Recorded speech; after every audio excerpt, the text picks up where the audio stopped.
Hello, everybody.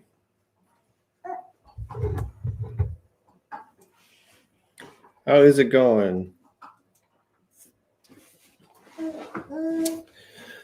Oh man, I hope your week was doing well, going good. Mine has been a little hectic. So today's video is going to be a little bit of a shorter one. I'm home alone with the boy this weekend, so my wife is in the National Guard, so she's off doing some National Guard training. This weekend we are going to customize some flextrack for the model road. So I'm going to use a technique that I used on my last layout that worked really good. I have some really good photographs of what that ended up looking like on my blog. But so what we're doing is we are taking the ties that come on a normal length of flex track. You can see this is a normal length of flex track here.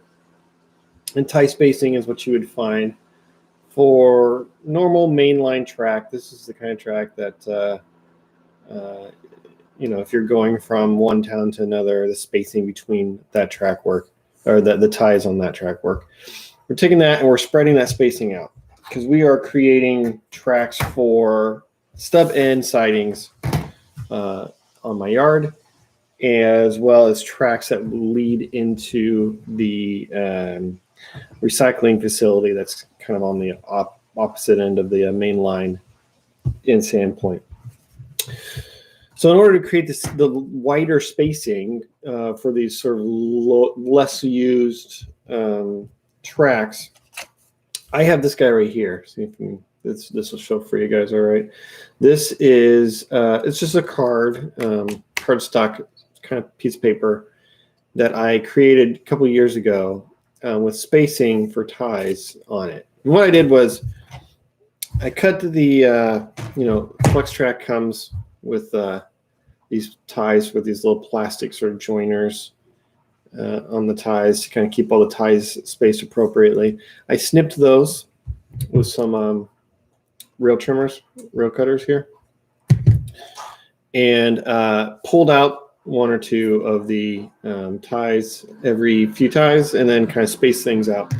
I eyeballed it last time I did it.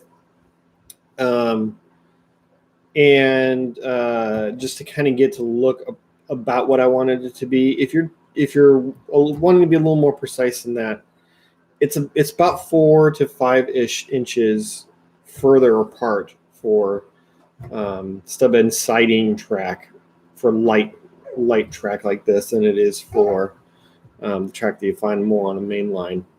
So what that kind of translates to is a railroad tie is going to be 8 inches across. So a greater spread of 4 to 5 inches. You're gonna, if you were to line both of these tracks up, the wider space track is going to be another half a tie wider than that. So if you kind of were to line up, just to make sure that your things are coming out okay, that's what it looks like. It looks pretty wide when you do it here.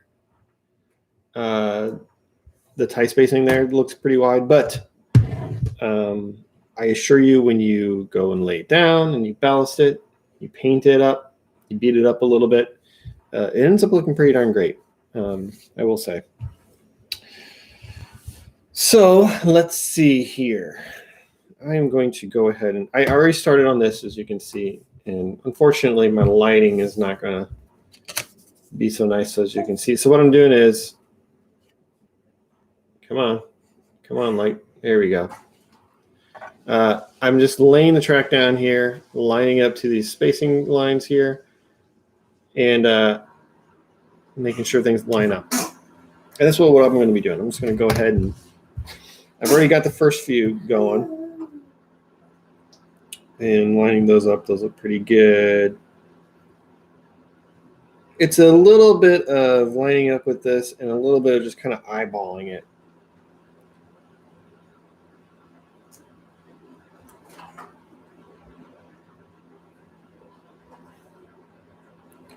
You know, I'm modeling old, disused track work anyway. That's the idea behind all this. So let me take one of these out. See, I've taken out one rail here that gives me the space to sort of spread stuff out. But, you know, the theme of my layout is small short line. They don't have a ton of money. They fix track work that they need to, and then track work that still works okay, or is maybe not used very much or very heavily. They let that go as long as possible to save some money and man hours having to fix it. And that's kind of the theme overall for the layout. Is you know, making do with what you got.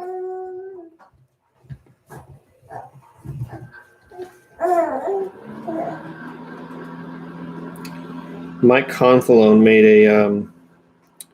a small shelf style switching layout a number of years ago while he was working on his Allagash Model Railroad. He made one called the Woodsville Terminal, which is actually kind of part of the Allagash, but he presented it as if it was its own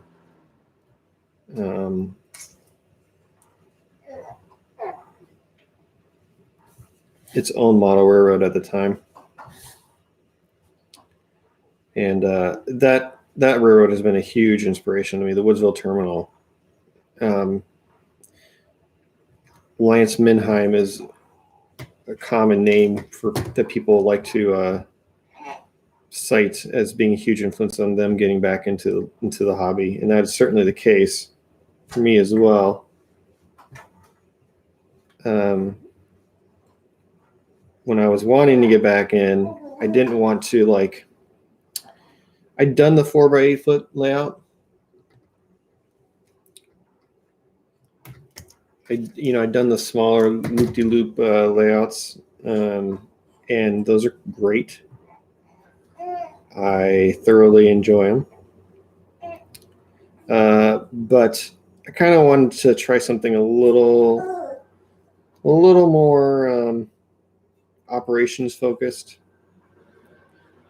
And so seeing what Lance Minheim was doing with shelf style layouts where you pull cars in from staging and then you have 2 by 10 feet worth of layout, and you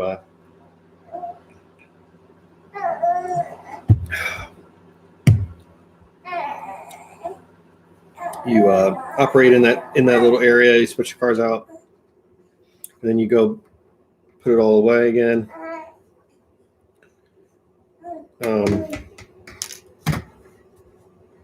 That was really cool to see. That was a really inspirational layout to see. So Lance Minheim was doing that, and then Mike Confalone on his Woodsville Terminal, he did it too. But that's a long way around to get around saying one thing I really liked about the Woodsville Terminal was it had this look of old, disused track work. It was, if you take a look at it in the old Model Railroader magazines, or you can even find a couple of videos on YouTube still. It's gone now. He's replaced it with some different stuff, but the track work was pretty gnarly looking. But the trains ran fine. It was sound track work, but ties were missing and beat up, and everything was misaligned, and the track work itself was kind of wobbly, as it didn't go in a straight line. It kind of waved around a little bit as it moved along. I just found that so fascinating and realistic looking and feeling. And I loved the sense that it gave of a small, short line that's kind of struggling to make ends meet. So when I started my layout, that's kind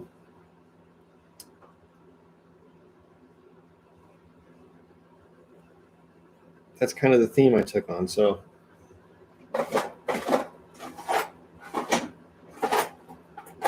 have some nasty flashing on one of those ties here.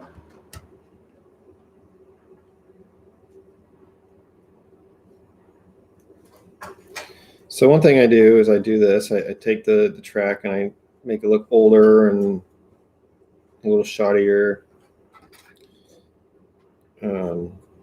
I weather it up. I'll beat up the ties. I'll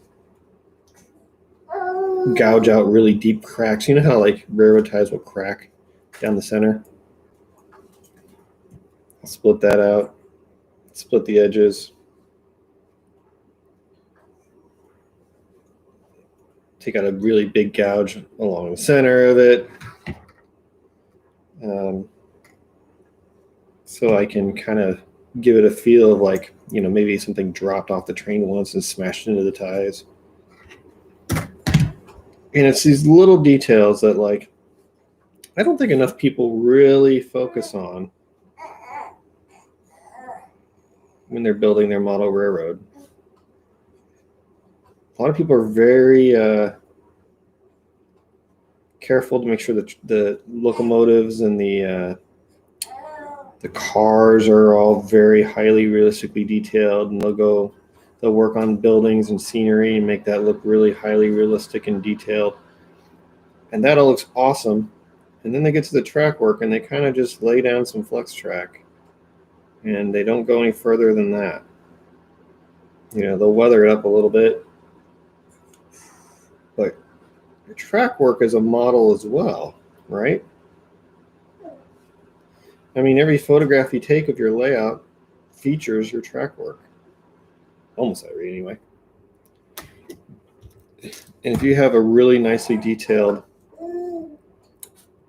or really nicely weathered car or locomotive that, you know, you've been working on the detailing on, and it looks really beautiful, if you've got great looking track work to go along with it, it just enhances it even more. So that's one thing you'll be seeing for the next probably solid year of this layout is a concentration on A, getting the track work to run right, and B,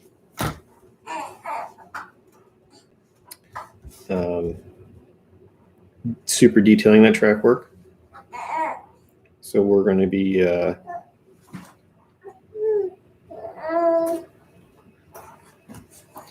adding joint bars and roughing up the ties, all that kind of good stuff.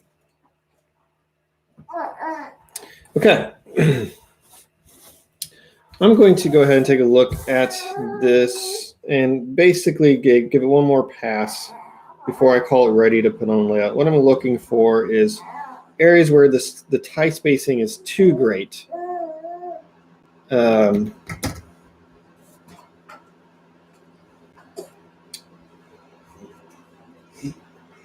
Because I want, you know, I don't want the spacing to be too far apart from each other. I don't mind if they're a little closer to each other. That part's not a huge deal, but if it's too big, it's too far spaced,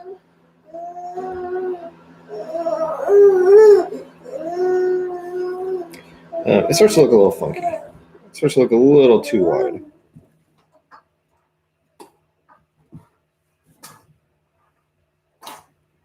You can hear our son's going crazy over in the background. That's pretty good. That is one down. We're going to do another one, see how far that gets us. I think we're probably going to do about 6 feet of this today. Let me put this away so I don't ruin it.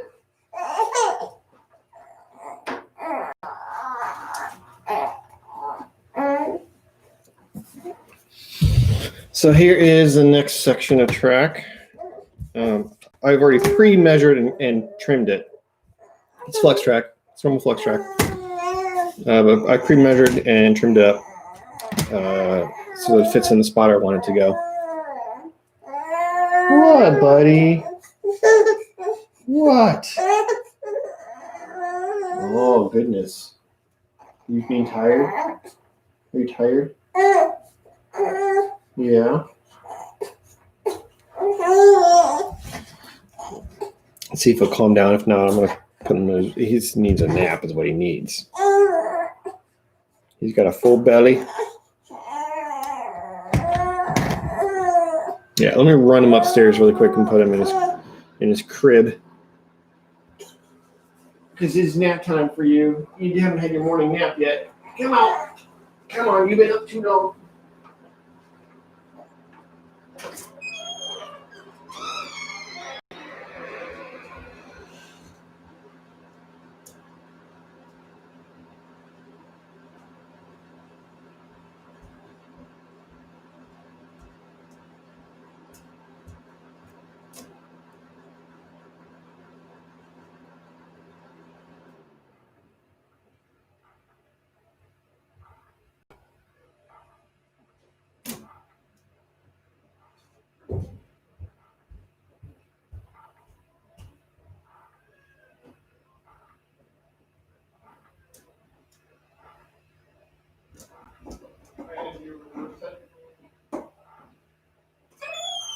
Alrighty, everyone, I'm back.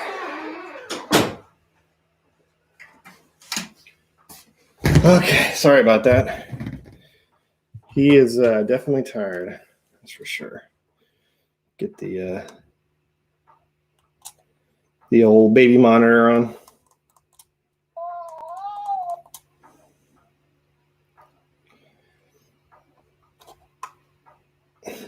Where'd he go?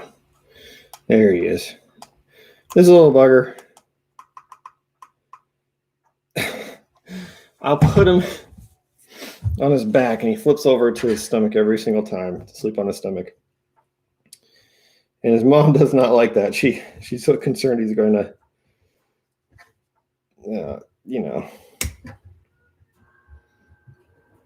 smother himself on his stomach, but there's nothing we can do about it. That's the way he goes. All right, so all I'm doing here is I'm just going to go down the line and snip the little plastic that joins all the ties the whole way down.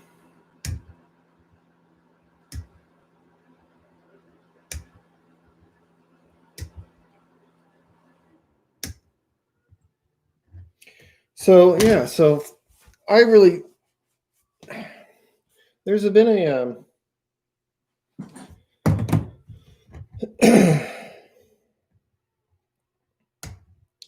there's been a move. Well, I shouldn't say that. There's two schools of thought when it comes to model railroad track work. There is the school of thought that hand laid is better because it looks great. You can make the curves flow perfectly the way you want. You can make switches of any size and shape you want.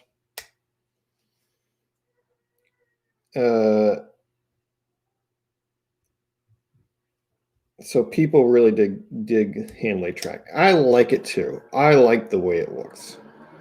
I like the way the turnouts flow into and out of the track work beautifully. It looks great. It also looks just like hand laid track. Like you can tell hand laid track. It's got a unique quality to it. It's not necessarily a realistic quality, I gotta say. Spacing on a hand laid track, generally like when you see what I'm doing here with this wider spacing, you can see a lot of people who take the time to really carefully lay out hand laid track. they use that technique. So if I see widely spaced ties, first thing I think is hand laid track. And then I go looking for the next big sign that track has been hand laid. And that next sign is nails. The nails that hold the rail to the wood ties every, 6 to 8 ties or whatever it might be. That's the part that I'm not a big fan of with hand laid track. It's those nails. You can see them from a mile away. They don't look great. They don't look realistic, certainly. But like, we give it a pass, right? Because it's hand laid track. It's way more difficult to hand lay track. And I shouldn't say way. I've never done it before, so I can't say for sure. But I've seen, I've seen tutorials on how to do it, and I'm like, not for me. That's too much. But because it is like this sort of like skill in the hobby, and I don't think a lot of people do it. When we see hand laid track, we're like, oh, right on, hand laid track. Even though it maybe doesn't look the most realistic. Now, I've seen people go like, they add the fish plates, I think is what they're called, those little like metal plates that go between the ties and the rails. They'll add those. They'll do scale looking nails. They'll drive them into every single tie. I don't know. I mean, so I'm using microengineering flextrack here.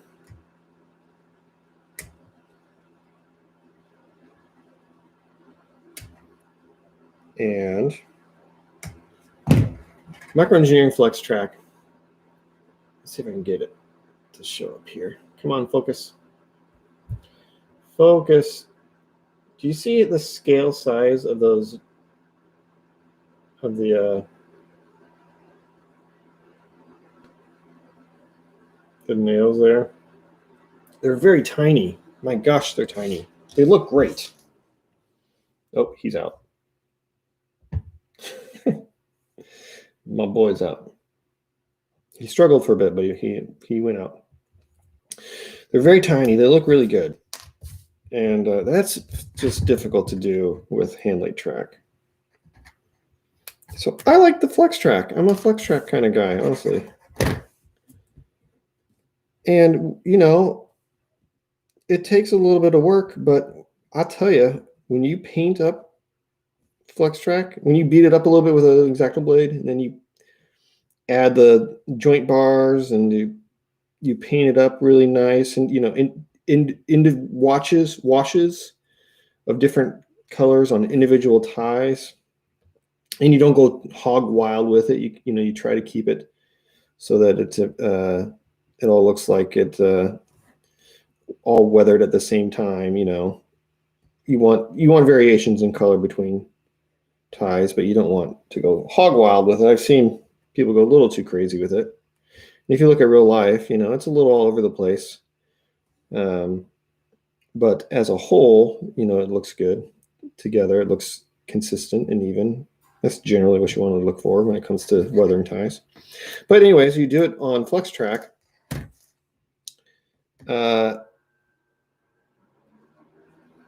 It looks just as good, if not better, in my opinion, than hand laid track does. At a significantly less amount of time investment.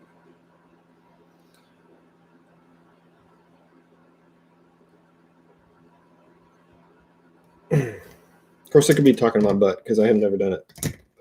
Never done hand laid track, so it may not be as bad as it looks. It looks kind of bad. It looks like there's a lot of work there.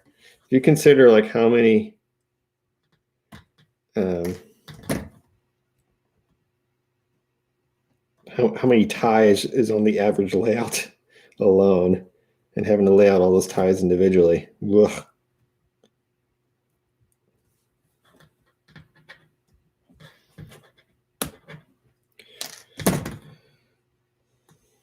The one thing you do have to watch out for with manufactured, pre-made turnouts, as opposed to the ones you make yourself, are generally the ones you make yourself are going to be a little more robust. And like I said, you can make them at whatever size you want. Whereas with pre-manufactured turnouts, they are kind of the size and shape that they are. And so if you want nice flowing track work, you have to kind of work your track work around the turnout, if that makes sense. Work and shape your track work in a very specific way so that the turnout looks and feels like it's flowing the way it meant to. I've seen people where, you get the turnout and it kind of curves and it goes straight, and then there's a curve section and then it goes straight. So it's like, your track work is just, it's going the direction you want, but there's not a great flow between turnouts. And that's just a matter of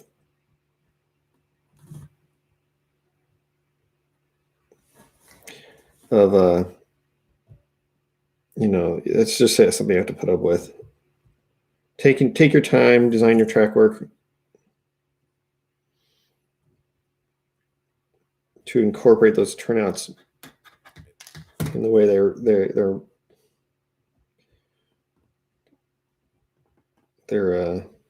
made, and you can get good looking, get nice flowing track.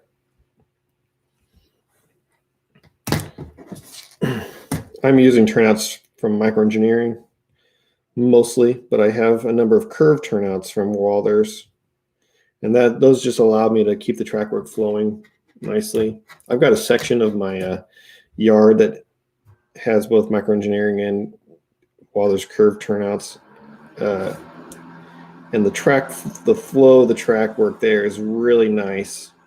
It's not really prototypical, because the reason why I'm using the turnout is so I can get it around a corner. But it looks really good. I'm really happy with how it looks. And it flows very nicely.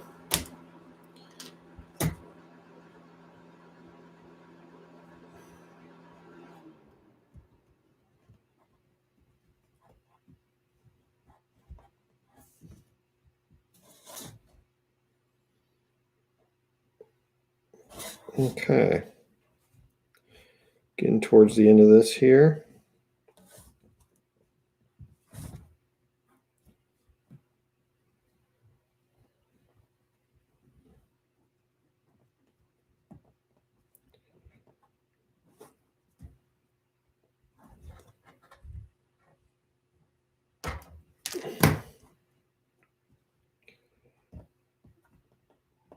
Cool. I'm just going to turn my card over so I don't have those lines distracting me. And I had some flashing there.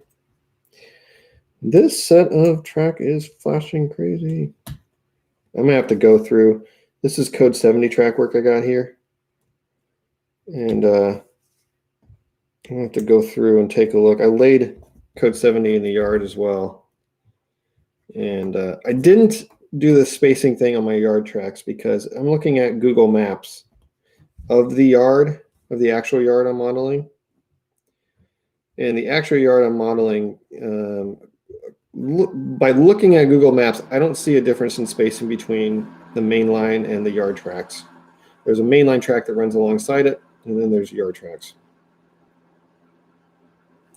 And I'm not seeing a difference in spacing between those. So I did not include that spacing difference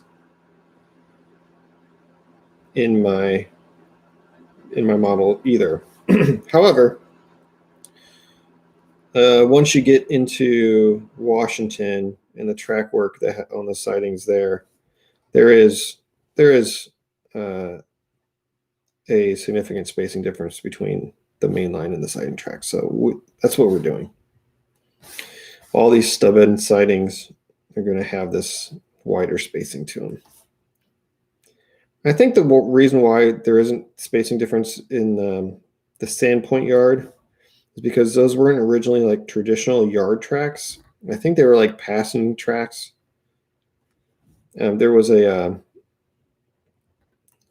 depot there at one point. Or it's still there actually, but that depot, I think the tracks that run along the side of that depot are the ones that the Pend Oreille Valley Railroad uses to interchange with BNSF in Sandpoint. And I don't think those tracks are were traditional yard tracks. So that's my guess as to why the spacing seems to be the same as mainline. All right. It's pretty good. It's pretty good. Cool. I have 2 done. I'm going to do 3 more feet, and then we'll call it a day.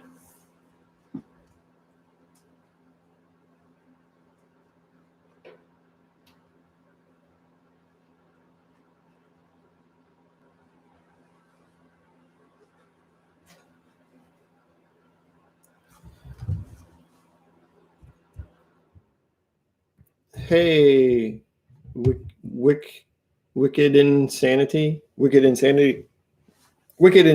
How's it going? Sorry, I had a hard time reading your name there. I hadn't been paying attention to chat, but there's only one message.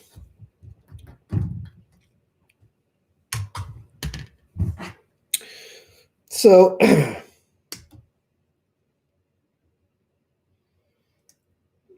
let's see, what else can I talk about when it comes to track work?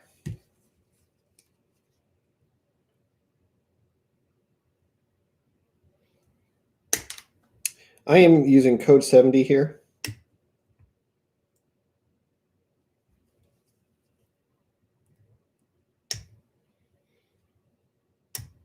This is my siding and yard track. It's code 70.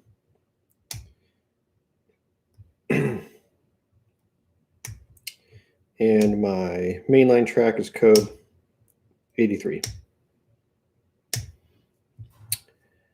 My experience with code 70 so far. So the reason I went code 70 was because Microengineering offers code 83 turnouts, which I like. I think they look great. They're like those snap switch turnouts things. So like they have a little spring so you can flick the points and then they hold themselves against the rail. That seems to work very good. So I decided I was going to go with Microengineering turnouts and Microengineering track. And then that way I didn't have to worry about, I don't know if you've used track work from multiple brands, but so on my last layout, I used the Wather Shinohara, I believe is how it's pronounced, turnout system. And I think they're discontinuing that. Don't hold me to it, but I believe I heard that they're coming out, or they already do have their own. Walthers has their own trackwork system coming out now. That's going to be like the spring points and all this kind of stuff that you see with Pico and Microengineering. Anyways, I used 2 different brands. I used the Walthers turnouts with Microengineering flextrack, and the biggest problem I had with track work on that layout was the transition between the 2 brands of track wasn't very smooth. I had to use Atlas. What do you call it? The little rail joiner, the metal rail joiners that you use to connect pieces of flextrack together in order to make that bridge that gap. And then I had to kind of smash it together. Nothing quite lined up properly. And so I said I was going to go 1 brand on the turnouts as much as possible on this layout. Now I didn't make it because I had to use Walthers for curved turnouts, but Microengineering offers code 83 turnouts. They offer code 70 turnouts in a variety of sizes. So I said, awesome, let's do that. So Microengineering all the way as much as possible on this layout.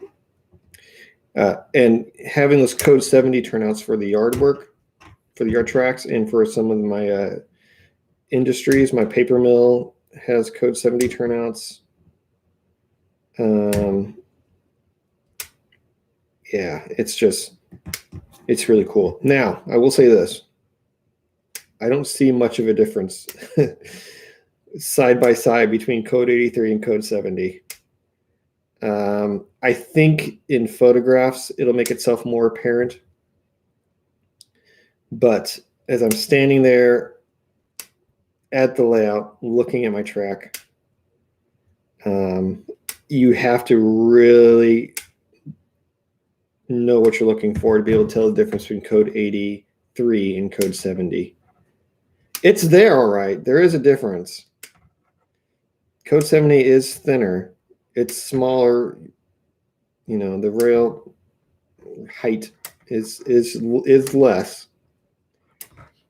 But I am pretty convinced that once I weather up the track, I paint the rails, I add the ballast, I'm pretty convinced you're not going to see that difference.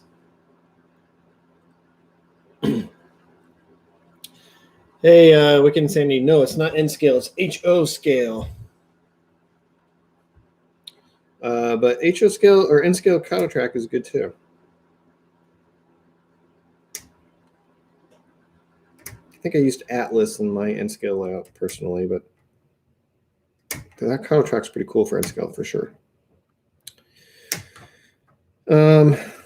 So I think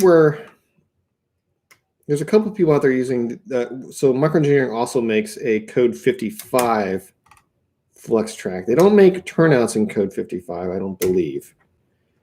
And I'm not sure I would want a code 55 turnout.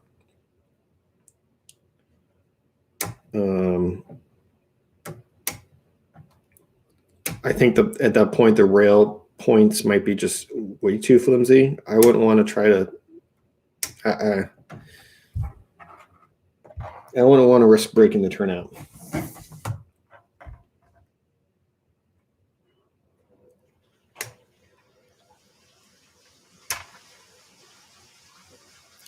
Code 70 is already,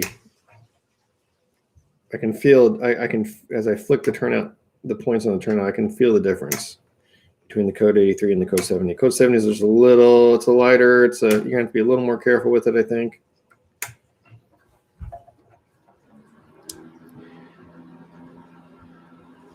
But it's one of those things where if I didn't do it, if I went all code 83 on this layout,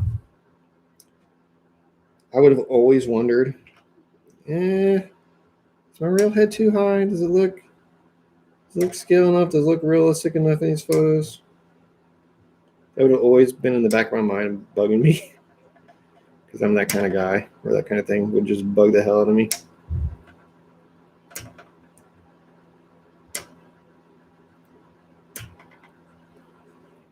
So I'm glad I went to code 70. Don't get me wrong. I think it's going to look great in photographs, and I'm going for a very, I'm going for super detailed layout kind of thing. Like I want to really concentrate on making this thing look as good and as realistic as possible. So it makes sense to go with it. But if you're somebody who has just gone all code 83 on your layout, you know, you're using it maybe Atlas flextrack, or you decided just to keep things simple and go all code 83. And you're wondering, did I make a mistake?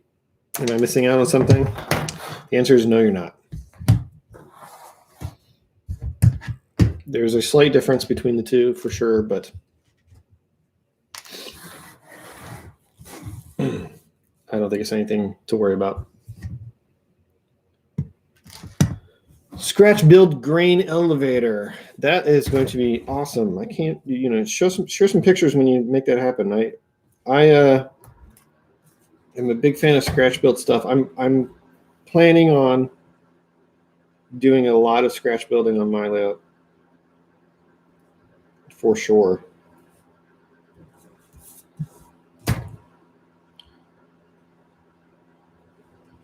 A lot of kit bashing, a lot of scratch building. I'm making a bridge that is going to be really kind of a tricky build. I'm a little nervous about it. But I'm recreating an actual bridge on the line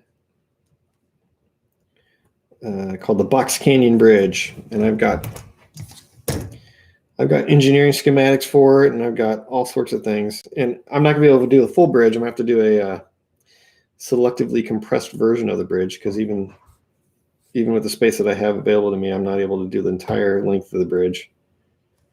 It's just too big for the area I got to put it in. But I want it to look I want somebody who's been there to that area, seen that bridge, to be able to come to my layout and say, "Oh my gosh, you have the actual bridge here." So a scratch building thing. I'm using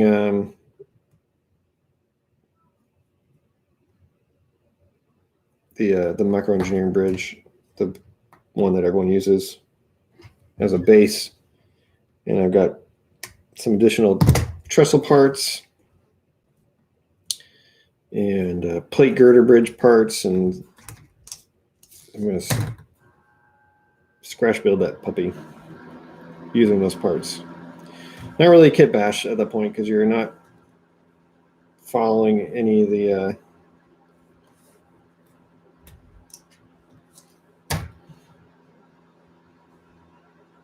you're not just like extended in piece or adding on here or there. You're actually using all those parts to do something basically scratch built.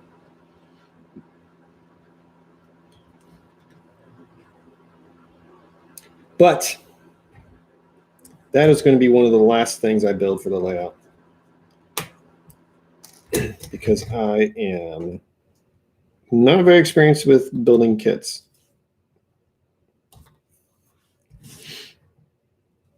And I want to get a lot of good experience under my belt before I tackle that bridge.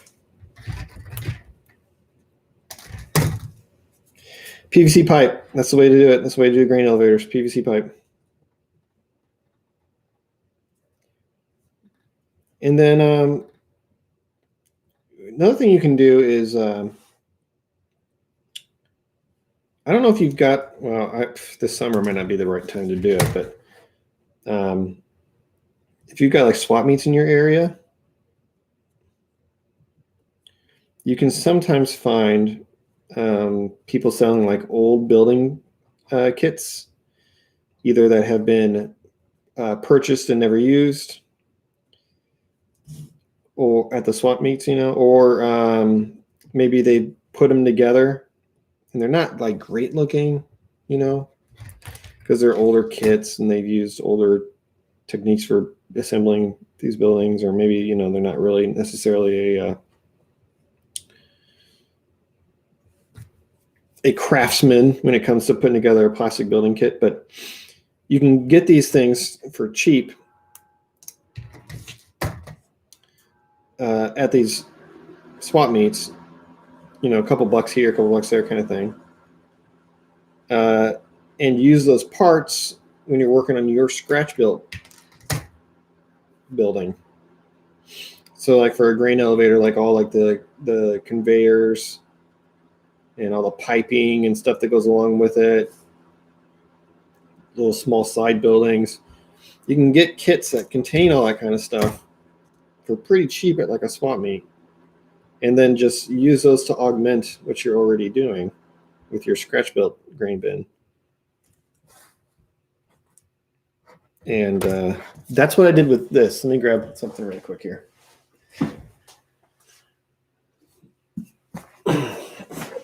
So this is an old, I think this is like a lifelike grain bin, I think, some sort of bin. And I bought it for like $5. And it's not the most detailed bit, but this is going to be part of my cement facility. So it's just going to be kind of like off to the side, kind of behind some buildings and stuff. And it represents like, I don't know, cement stuffs, chemicals, holdings, who knows. But, bought this at like a swap meet for a couple of bucks. And it goes together well. It's not the most detailed, but you weather something like this up and you stick it amongst other nicer looking building pieces. And it looks great. Looks more, makes your facility look more complete.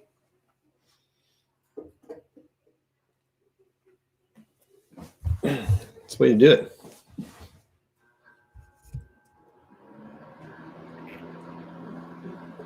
Oh, that's right. You told me last week about that. Well, congratulations. Yeah, don't go anywhere now. For sure.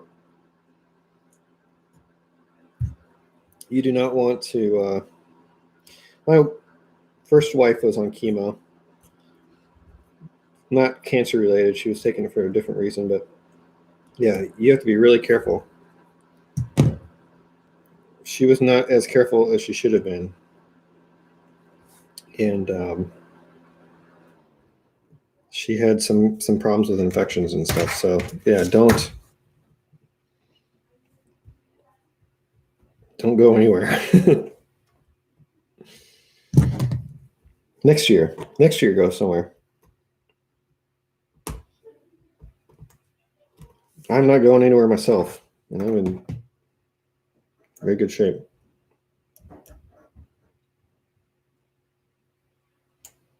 More issues with flashing on this. This was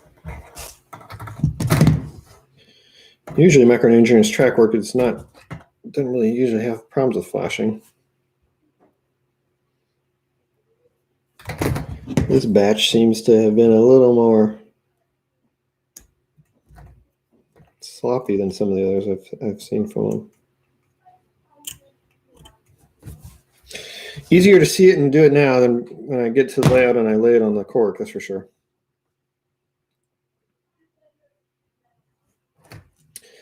Yeah, my wife did not lose her hair. She didn't have a huge, like, heavy regimen of it, like some people get. But it did kind of knock her for a loop.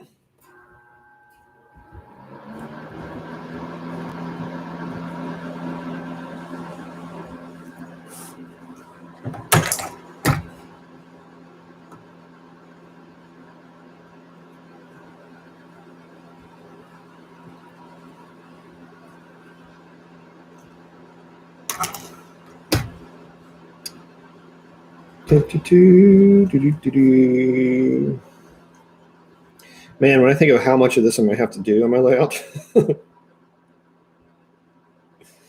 I'm going to be spreading out ties for a long time on this layout. Holy cow. I've got a lot of long sidings that are going to need this. This is good, though. This is one of those things, you need on your layout. You need like those jobs that are like, they're not really heavy work intensive. There's something you can do on the bench. You need those kind of jobs to kind of break it up, because I've been working on bench work and wiring and track work for so long. It's nice to have some job where you can sit on the bench and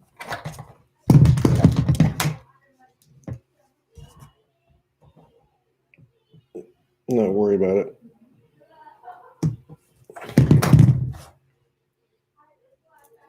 Not hurt your back.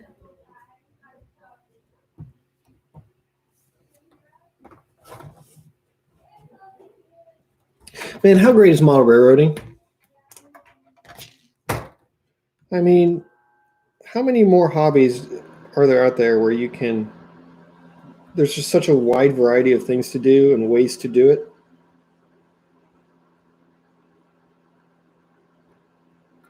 So one thing I kind of got into over the summer has been RC cars. I already do the RC airplane thing, but because of COVID-19, I wasn't really able to fly. So I was like, one thing I always wanted to do is get into like RC cars, and they're really cool, and the hobby's very neat. But I'll be honest, like a lot of the hobby just boils down to buying parts and putting that part on your car. There's not a ton of creativity. There are guys out there who are very creative with it, don't get me wrong. They do some really amazing stuff with styrene, and they'll braise together their own roll cages, and that's really awesome. But a lot of hobbies, especially that one, it just seems like buy the really cool kit that somebody else put together and slap it on yours. Spray it with some paint. I don't see a lot of hobbies like moto railroading where the variety of tasks needed to make a railroad, you know, and the different ways of approaching it, and how unique you can make your own layout compared to somebody else's. No two layouts are the same, and no two layouts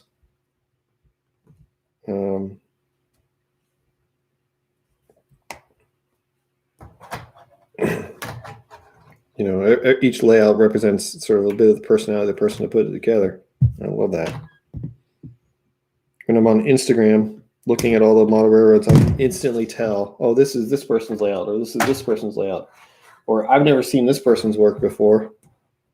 You know, you can see the individual artist in the craftsmanship, and I think that's really awesome.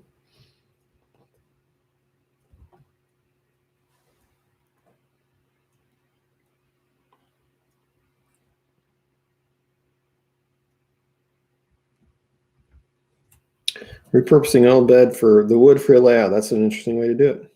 I repurposed an old door for mine, so for one of my layouts. So repurposing for that kind of thing, that's really a good way to do it.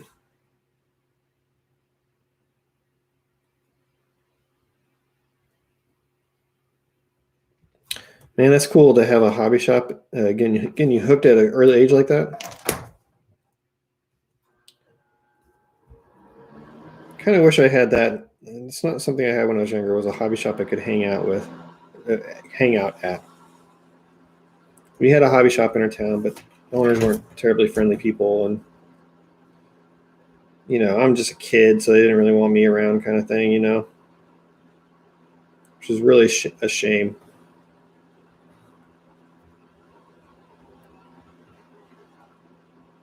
But I don't believe that hobby shop is around anymore, so they did it to themselves.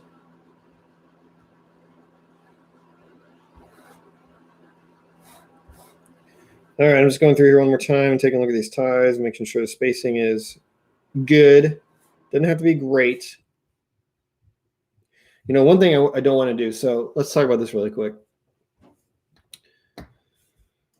I don't want track work that is like, when we talk about like weathering ties and make it look like old track work, I don't want, can you see that? Here, let me exaggerate it a little bit more.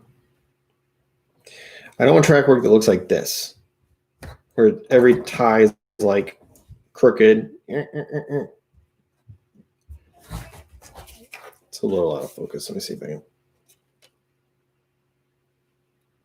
See how it's like, come on, focus. Well, you get the idea, right? It's all like, it's all out of track. Don't want that. That looks unnatural. I want the spacing to be okay and to be mostly perpendicular with the rail. Now, you're going to naturally just find areas like this one right here where this is slightly off. And, you know, this one right here is slightly off. So there are going to be a few, there's one right there, that are slightly off. And when you go and lay it down, you go to ballast it, and you go to glue it and everything, you're going to get, you know, a few more get slightly off. And that's fine. That's what you want. It's to sort of naturally happen. And when you try to fake it, it looks like you're faking it. And when you look at real track work, it's not going to be all crooked like that. It happens occasionally, and maybe you want to like occasionally like bend one like that, so it's like off like that. That would work.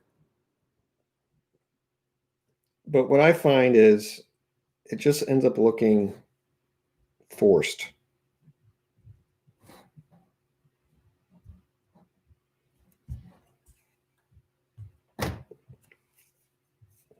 If it happens naturally, it looks better.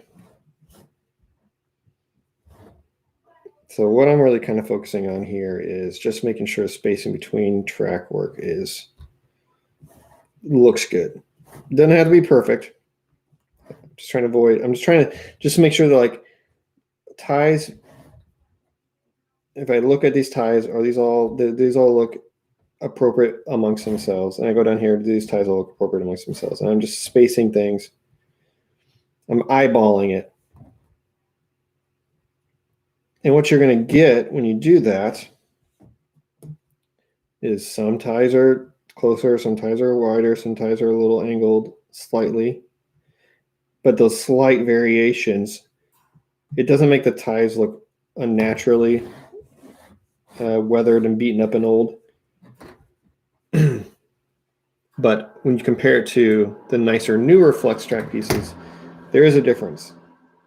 And it's a subtle difference, but it's one that is noticeable but doesn't stand out. And that's what you want. You want noticeable but doesn't stand out. I don't want to smack somebody over the face with, this is weathered track work. But I want them to go like, oh, that track work looks natural. Looks like it's been there for a while. That's what you're looking to accomplish. Cool. All right, I think this is done. We have done about 6 feet of track work spacing and in this live stream. Hello, Closet Branch. How are you doing today?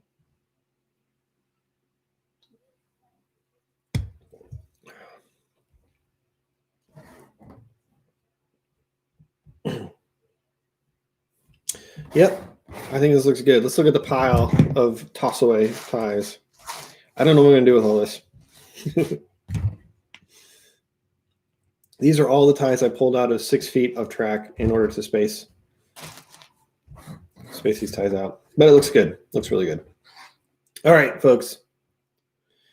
Thank you for joining me today. I'm going to head out now. My little boy, I can see him on the monitor. He's squirming a little bit. So I'm going to go up and check him out. But that'll be it for today. I'm going to glue this track work down this weekend, and I'll get some photos up on Instagram of it so you can see. But that'll be it for today. Thanks, everyone, for stopping by. I appreciate it. It's a little bit of a shorter stream, but I'm playing stay-at-home dad today while my wife is off doing her National Guard training. So she's probably shooting guns and having fun, and I'm sitting here working with track work and dealing with a baby. All righty, everyone. I thank you for stopping by, and I will see everyone in the next stream.